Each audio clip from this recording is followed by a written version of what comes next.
هناك إصرار وتصدي من قبل كافة القطاعات اللي مشاركة بالعملية لتنفيذ الواجبات الموكلة إليها.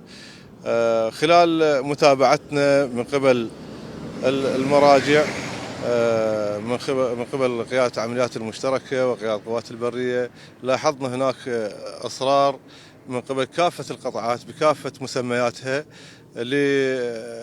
لتحرير مدينة الرمادي. حاليا احنا متواجدين يم لواء ال 76 البطل والفوج الثالث البطل اللي ماسك منطقة تل مشيهدة. وحقيقة هذا الفوج كان هو أول فوج في قوات لواء ال 76 البطل، متمثل بالفرقة 16 البطلة، أول فوج يصعد على تلة مشيهدة وأول موطأ قدم وتم رفع العلم العراقي على تلة مشيهدة.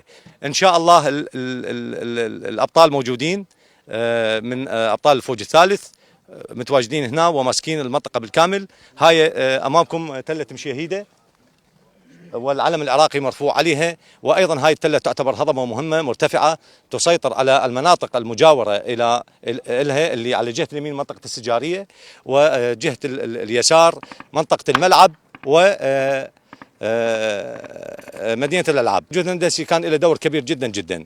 أبطال الجهد الهندسي رفعوا أكثر من 450 أبو ناسفة خلال التقدم في الطريق.